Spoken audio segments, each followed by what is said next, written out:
मुख्यमंत्री योगी आदित्यनाथ मंगलवार को सपा के गढ़ करहल विधानसभा क्षेत्र में जमकर गरजे। बहनाहल स्थित इंटर कॉलेज में आयोजित जनसभा में योगी ने कहा, गुंडाई और अत्याचार सपा के डीएनए में है। कन्नौज का नवाब गांधी चेहरा है। भाजपा की सरकार में प्रदेश निवेश का हब बन रहा है।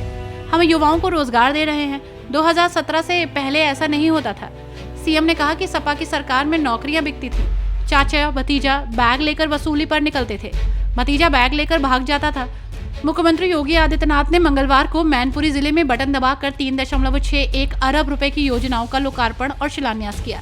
सीएम ने यहां युवाओं को टैबलेट वितरित किए। सीएम ने कहा कि हम करहल में मिनी स्टेडियम बनाने जा रहे हैं। विकास की सभी योजनाओं के लिए यहां के नागरिकों को शुभकामनाएं देता हूं। हमारी सरकार युवाओं को रोजगार मेले के जरिए युवाओं को रोजगार उपलब्ध करा रही है। मैं पूछना चाहता हूं कि मैनपुरी का विकास क्यों नहीं हुआ? ऋषियों की इस तपोभूमि की उपेक्षा क्यों की गई?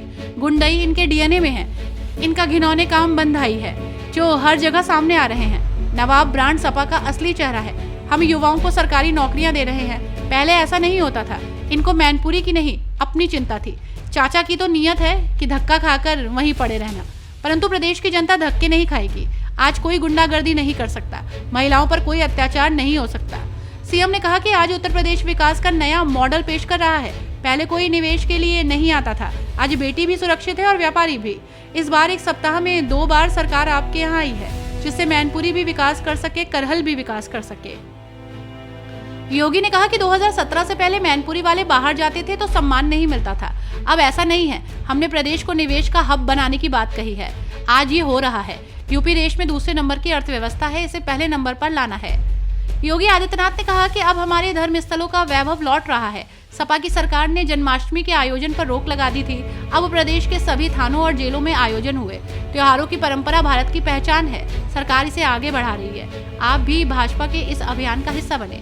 मुझे विश्वास है कि आपका विश्वास भाजपा के साथ बना रहेगा। माता की वंदे वंदे वंदे। जनपद मैनपुरी और खासतौर पर करहल विधानसभा क्षेत्र से जुड़ी हुई लगभग 450 करोड़ रुपए की परियोजनाओं के आज के इस लोकार्पण और शिलान्यास कार्यक्रम में समारोह में उपस्थित प्रदेश सरकार में मंत्रिमंडल के मेरे सहयोगी पर्यटन और संस्कृति मंत्री श्री जयवीर सिंह जी,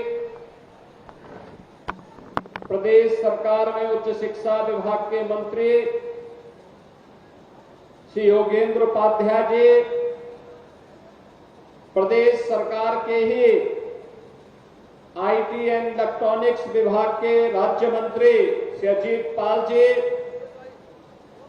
क्षेत्रीय अध्यक्ष भारतीय जनता पार्टी श्री दुर्ग विजय सिंह साक्य जी, प्रदेश उपाध्यक्ष और विधान परिषद सदस्य श्री संतोष सिंह जी, प्रदेश उपाध्यक्ष श्री ब्रिज बहादुर जी, माननीय विधायक श्री राम नरेश अग्निहोत्री जी, भारतीय जनता पार्टी के जिला के अध्यक्ष श्री राहुल चतुर्वेदी जी, चेयरमैन पैक्सपेट श्री प्रेम सिंह साक्य जी, जिला पंचायत अध्यक्ष श्रीमती अर्चना गोविंद भदौरिया जी,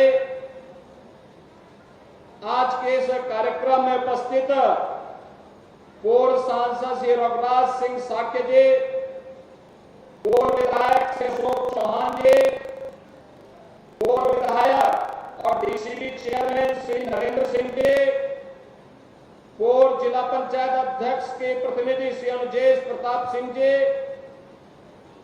आज के इस कार्यक्रम में उपस्थित पूर्व जिलाध्यक्ष श्री अरविंद तोमर जी, शिवदत्त भदौरिया जी, प्रदीप सिंह चौहान जी, चेयरमैन गिरोर यतेंद्र जैन जी, चेयरमैन बरनाल शशि गोविंद योगेंद्र गुप्ता जी, श्रीमती ममता राजपूत जी, श्री सत्यपाल यादव जी, आज के इस कार्यक्रम में उपस्थित मैनपुरी और खासतौर पर करहल विधानसभा क्षेत्र से जुड़े हुए मेरे सभी उपस्थित बहनों और भाइयों, एक साथ 450 करोड़ रुपए की परियोजना के लिए मैं आप सबको हृदय से बधाई देते हुए आप सब विकास की नित नई ऊंचाइयों को छुएं, इसकी कामना के साथ आज ये मंच आपके बीच में यहां पर उपस्थित हुआ है। बहनों और भाइयों, मैं सबसे पहले अभिनंदन करता हूं आपका कि मैं लगभग 2 घंटे लेट में यहां पे आया, क्योंकि लखनऊ में मुझे सशस्त्र सेनाओं के एक कार्यक्रम में पहले भाग लेना पड़ा और फिर इसके उपरांत भारतीय जनता पार्टी के राष्ट्रीय सदस्यता अभियान के कार्यक्रम में भी मुझे जाने का अवसर प्राप्त हुआ। इन दोनों कार्यक्रमों में कुछ देर होने के कारण मुझे यहां आने में भी लेट हुआ, लेकिन उस सब के बावजूद आप जिस धैर्य के साथ, जिस उत्साह के साथ आज इस समारोह में हैं, मैं इसके लिए हृदय से आपका अभिनंदन करता हूं, आप सबका हृदय से स्वागत करता हूं। बहनों और भाइयों, आज यहां पर करहल की जो अनेक विकास की योजनाओं को आज यहां पर प्रस्तुत किया गया है, उसमें यहां की सड़क की परियोजनाएं हैं। यहां पर करहल में एक हम लोग ग्राम पंचायत एलादपुर में एक मिनी स्टेडियम भी देने जा रहे हैं, ग्रामीण स्टेडियम का निर्माण भी करने जा रहे हैं। और एक प्रदेश के अंदर यहां करहल विधानसभा क्षेत्र में हम लोग फायर टेंडर, कहीं आग लगती है तो उसके लिए आग को बुझाने के लिए, नियंत्रण करने के लिए एक फायर टेंडर की स्थापना के कार्य का भी आज शिलान्यास किया जा रहा है। विकास के जितनी भी परियोजनाएं हैं जिनका लोकार्पण हो रहा है या जिनका शिलान्यास किया जा रहा है, इन सभी योजनाओं के लिए मैं मैनपुरी जनपद और खासतौर पर करहल विधानसभा क्षेत्र के आप सभी मतदाताओं को, यहां के नागरिकों को हृदय से बधाई देता हूं, अपनी शुभकामनाएं देता हूं। बहनों और भाइयों, आपने अभी देखा होगा मंच पर मुझे अनेक नौजवानों को टैबलेट और स्मार्टफोन देने का अवसर प्राप्त हुआ। इसके साथ ही आपने देखा होगा आधी आबादी का नेतृत्व करने वाली महिला स्वयंसेवी समूह को भी सरकार के द्वारा प्रदान किए जाने वाले सहयोग के चेक की डमी कॉपी उन्हें प्रदान करने का मुझे अवसर प्राप्त हुआ। आपने देखा होगा गरीबों को प्रधानमंत्री आवास और मुख्यमंत्री आवास की चाबी सौंपने का एक अवसर मुझे प्राप्त हुआ। और एक सप्ताह पहले यही मंच और हमारे डिप्टी सीएम श्री ब्रजेश पाठक जी भी यहां आए थे और करहल में रोजगार मेला, टैबलेट वितरण, ऋण वितरण के बड़े कार्यक्रम को उन्होंने उद्घाटन किया था। हजारों नौजवानों को रोजगार मिला था, हजारों नौजवानों को उद्यम लगाने के लिए ऋण दिया गया था और हजारों नौजवानों को टैबलेट और स्मार्टफोन वितरण करने का कार्य भी किया गया था। मैं पूछना चाहता हूं बहनों और भाइयों, मैनपुरी जो कभी वीवीआईपी जनपद माना जाता था, लेकिन विकास के कार्य में क्यों पिछड़ गया? मैनपुरी तो हमारे ऋषियों की धरती रही है, मयन ऋषि से जुड़ी हुई धरती रही है, मार्कंडे ऋषि से जुड़ी हुई धरती रही है, यह धरती च्यवन ऋषि के साथ जुड़ी रही, इसका संबंध रहा है। और इस धरती का संबंध देश के स्वाधीनता आंदोलन से जुड़े हुए स्वाधीनता संग्राम सेनानियों से इसका संबंध रहा है। फिर पहचान का मोहताज करने वाले कौन लोग हैं आपके सामने? ये वही लोग हैं जिन लोगों ने आपके सामने जो पहचान का संकट खड़ा किया, आपके सामने पहचान का संकट खड़ा किया, प्रदेश के सामने, उनके सामने अपने अस्तित्व का संकट खड़ा किया। इन लोगों ने सामाजिक ताने बाने को छिन्न भिन्न किया। अराजकता और गुंडागिर्दी इनके डीएनए का हिस्सा है और प्रदेश में इनका मॉडल देखना है तो मॉडल इनका विकास का नहीं है। ये लोग विकास का नहीं, विकास के कार्यों में लूट मचाने वाले लोग हैं। आपने इनके कारनामों को देखा होता तो इनका कारनामा वही है जो अयोध्या में एक निषाद बेटी के साथ समाजवादी पार्टी के नेता के द्वारा किया गया था। इनके घिनौने कृत्य वही है जो लखनऊ में एक बेटी को कैसे इन लोगों के द्वारा गिराया जाता है, ये इनका चेहरा है। और इनके वास्तविक कारनामे देखने हो तो कन्नौज में घटित घटना और नवाब ब्रांड ये समाजवादी पार्टी का वास्तविक चेहरा है। आज मैं आप सबसे यही कहने के लिए आया हूं कि बहनों और भाइयों, पहले सामाजिक ताने बाने को इन्होंने छिन्न भिन्न किया, प्रदेश को दंगों की आग में झोंका, विकास के लिए और गरीब कल्याण के लिए जो धनराशि राज्य की लगनी चाहिए थी उसमें लूट खसोट किया, नौजवानों को मिलने वाली नौकरी में डकैतियां डाली गई। आज आप देख रहे होंगे कि कल हम लोग 1000 नौजवानों को सरकारी नियुक्ति पत्र देने जा रहे हैं।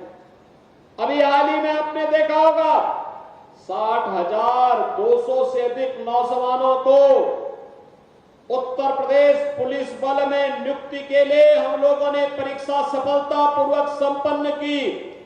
मैं कहता हूं ये देश ही नहीं, दुनिया की किसी भी सिविल पुलिस की सबसे बड़ी भर्ती थी, सबसे बड़ी भर्ती। और कहीं कोई शिकायत नहीं, कोई भेदभाव नहीं, कोई भ्रष्टाचार नहीं। क्या यही काम 2017 के पहले भी होता था क्या? 2017 के पहले हर नौकरी बिकती थी, उसकी नीलामी होती थी, वसूली में चाचा और भतीजा समान के भागीदार होते थे और बाद में जब ज्यादा वसूली होती थी तो चाचा को धकेल दिया जाता था, भतीजा अकेले ही बैग लेके भाग जाता था। यही दृश्य पूरे प्रदेश का हुआ करता था। विकास के नाम पर भी यही लूट खसोट मची हुई थी, यही लूट पूरे प्रदेश में बची हुई थी। बहनों और भाइयों, इनको मैनपुरी की चिंता नहीं थी, इनको इटावा की चिंता नहीं थी, इनको स्वयं की चिंता थी। इनको प्रदेश की चिंता नहीं थी क्योंकि इनको स्वयं की चिंता थी। और इसीलिए जब उनको लगा कि अब उत्तर प्रदेश सुरक्षित नहीं रहा तो इन लोगों ने तो अपने लिए दुनिया के अलग अलग देशों में द्वीप खरीद लिए होंगे। लेकिन बहनों और भाइयों, हमें और आपको तो इसी प्रदेश में रहना है, हमें और आपको इसी प्रदेश में रहना है। चाचा की तो नियति ही है हमेशा धक्का खा करके वहीं पड़े रहना। लेकिन बहनों और भाइयों, उत्तर प्रदेश वासियों को धक्का खाने की आदत से अपने आप को उभारना पड़ेगा। सम्मान के साथ राष्ट्रवादी मिशन का सिपाही बन करके आगे बढ़ने की हमें आदत डालनी पड़ेगी। और इसी के लिए ये 450 करोड़ रुपए की विकास की परियोजनाओं की सौगात लेकर के आज मैं आपके पास इस मंच के साथ आया हूं। मैं आप सबका आह्वान करूंगा, आज तो प्रदेश में दंगा नहीं होता, आज तो प्रदेश में गुंडागर्दी नहीं होती, आज तो प्रदेश में किसी बेटी का अपहरण नहीं होता, आज तो प्रदेश में किसी किसान की जमीन पर कोई कब्जा नहीं करता है, आज तो किसी व्यापारी का अपहरण नहीं होता है, आज आज तो बेटी की इज्जत के साथ कोई खिलवाड़ करने का दुस्साहस करेगा तो उसे मालूम है कि उसके इस दुस्साहस की क्या कीमत उसे चुकानी है, और साथ साथ चुकानी ही नहीं है, आने वाली 7 पीढ़ियां फिर कभी भी कोई ऐसी हरकत करने की जरूरत नहीं करेगा। इस प्रकार की एक सबक भरी कार्रवाई सरकार के स्तर पर होती है। बेटी की सुरक्षा हो या व्यापारी का सम्मान, अन्नदाता किसान को शासन की योजना के साथ जोड़ने का कार्य हो या नौजवान के हाथ को रोजगार के साथ जोड़ने का कार्य, ये सभी आज मजबूती के साथ चल रहा है। और इसीलिए तो जब 25 करोड़ उत्तर प्रदेश वासी बोलता है तो 25 करोड़ की आवाज एक साथ जब आगे बढ़ती है तो बहनों और भाइयों, ये 25 करोड़ की आवाज उत्तर प्रदेश को अब बीमारू राज्य नहीं बल्कि देश का एक विकसित राज्य के रूप में स्थापित करता है, अनलिमिटेड पोटेंशियल के राज्य के रूप में स्थापित करता है। आज उत्तर प्रदेश विकास के नित नए मॉडल प्रस्तुत कर रहा है, सुरक्षा का मॉडल प्रस्तुत कर रहा है, नौजवानों के लिए स्टार्टअप का मॉडल प्रस्तुत कर रहा है। याद करिए 2017 के पहले कोई उत्तर प्रदेश में नहीं आता था। हमने इन 7.5 वर्षों में आपके आशीर्वाद से और प्रधानमंत्री मोदी जी के मार्गदर्शन में 6.5 लाख नौजवानों को सरकारी नौकरी दी, 2 करोड़ से अधिक नौजवानों को निजी क्षेत्र में निवेश के माध्यम से सरकारी निजी क्षेत्र में उन्हें नौकरियां उपलब्ध करवाई और 60 लाख से अधिक व्यापारियों को और युवाओं को अपना स्टार्टअप और उद्यम स्थापित करने के लिए स्वतः रोजगार के साथ जोड़ने का काम हुआ। बहनों और भाइयों, इससे पहले उत्तर प्रदेश में निवेश के अनुकूल माहौल नहीं था। जब व्यक्ति ही सुरक्षित नहीं तो पूंजी कहां से सुरक्षित होती। लेकिन आज व्यक्ति भी सुरक्षित है, पूंजी भी सुरक्षित है, आज बेटी भी सुरक्षित है, व्यापारी भी सुरक्षित है, आज अन्नदाता किसान का भी सम्मान है, नारी सशक्तिकरण के लिए भी कार्य है और युवाओं को भी सम्मान प्राप्त हो रहा है। और उसी अभियान के क्रम में आज एक बार फिर से मात्र 1 सप्ताह में ही पूरी सरकार आपके द्वारा ये आपसे कहने के लिए कि विकास की इस प्रक्रिया में अब जाति के नाम पर विभाजित होने की आवश्यकता नहीं, विकास की इस प्रक्रिया के साथ जुड़ने की आवश्यकता है, जिससे आप भी विकास कर सके, मैनपुरी भी विकास कर सके, करहल भी विकास कर सके, यहाँ का नौजवान भी, यहाँ का अन्नदाता किसान भी, यहाँ का व्यापारी भी और यहाँ की नारी भी विकास की प्रक्रिया में जैसे किसी बांध के 4 पहिया होते हैं, एक साथ मिलकर के चलती है तो गाड़ी की स्पीड बढ़ती है, ऐसे ही 4 मजबूत आधार स्तंभ बन करके मैनपुरी को भी विकास की प्रक्रिया के साथ जोड़ने के इस क्रम में हम सबको सहभागी बनना पड़ेगा। बहनों और भाइयों, आज प्रदेश बदल चुका है। याद करिए 2017 के पहले मैनपुरी के वो लोग जब यूपी के बाहर जाते थे, लोग शक की निगाहों से देखते थे, सम्मान नहीं था, लोग भय और दहशत में बोलते थे कि वे कहां से आ गए। होटल की बात तो दूर, धर्मशाला में भी कमरा नहीं मिल पाता था। बहनों और भाइयों, आज आपके सामने पहचान का संकट नहीं है। भारतीय जनता पार्टी की डबल इंजन सरकार ने जो कहा सो करके दिखाया। हमने कहा था अपराध और अपराधियों के प्रति जीरो टॉलरेंस की नीति के तहत कार्य करेंगे, आज आपको ये दिखाई दे रहा होगा। हमने कहा था कि प्रदेश को निवेश का ड्रीम डेस्टिनेशन बनाएंगे, आज 40 लाख करोड़ रुपए का निवेश इसका उदाहरण है। हमने कहा था कि हम लोग उत्तर प्रदेश को इंफ्रास्ट्रक्चर का मॉडल खड़ा करेंगे, आज एक्सप्रेसवे, हाईवे और inter state connectivity air connectivity इसका उदाहरण है। हमने कहा था उत्तर प्रदेश में देश का सबसे अच्छा निवेश करवाएंगे। 40 लाख करोड़ रुपए के निवेश आज उत्तर प्रदेश के अंदर होने जा रहे हैं। बहनों और भाइयों, हम लोगों ने कहा था कि उत्तर प्रदेश को देश की अग्रणी अर्थव्यवस्था बनाएंगे। 17 में हम लोग आए थे, 7वीं बड़ी अर्थव्यवस्था थी। आज उत्तर प्रदेश देश की नंबर 2 की अर्थव्यवस्था है और अगले 3 से 4 वर्ष में इसे देश की नंबर 1 की अर्थव्यवस्था बनाना है, जिससे हर चेहरे पर खुशहाली लाई जा सके, हर नौजवान के हाथ को काम दिया जा सके। हमने कहा था कि हिंदुओं की आस्था का सम्मान करेंगे।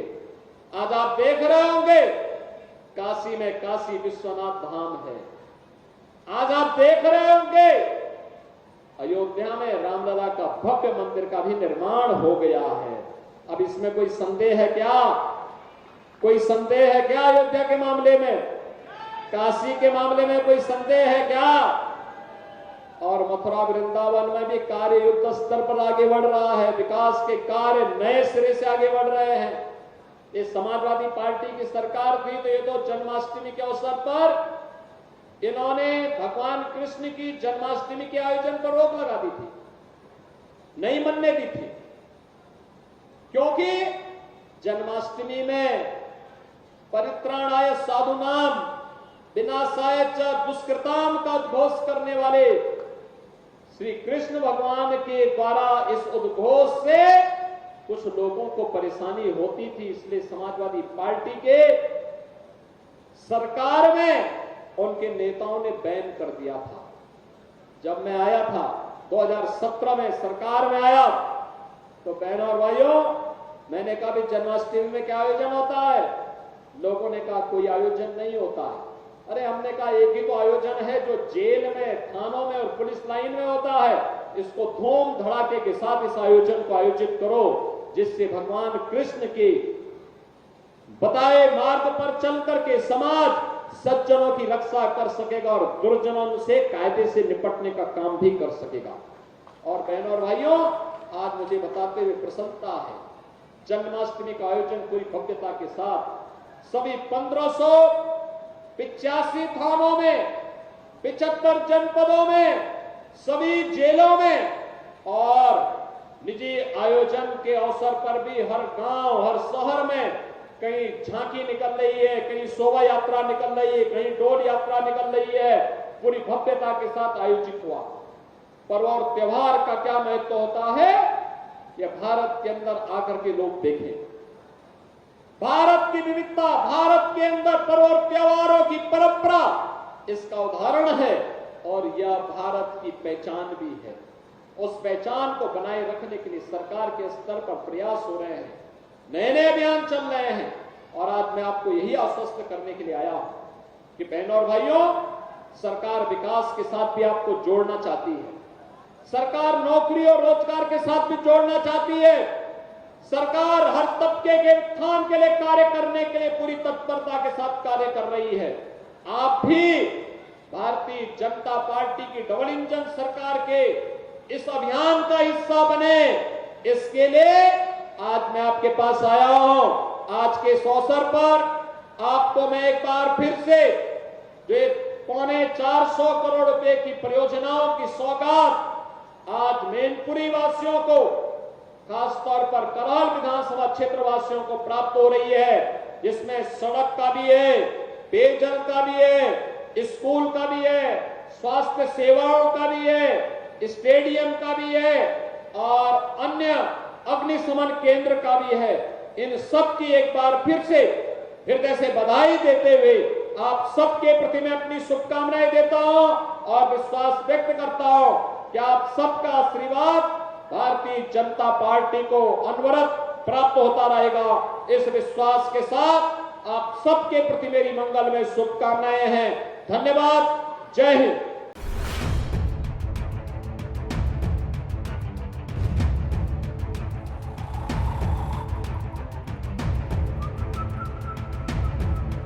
हर बड़ी खबर का असली एड्रेस है खबरनामा, इसलिए हर न्यूज अपडेट के लिए सब्सक्राइब करें और फॉलो करें खबरनामा और इस वीडियो के लाइक बटन को प्रेस कर इस वीडियो पर कमेंट के जरिए अपनी राय देना ना भूलें।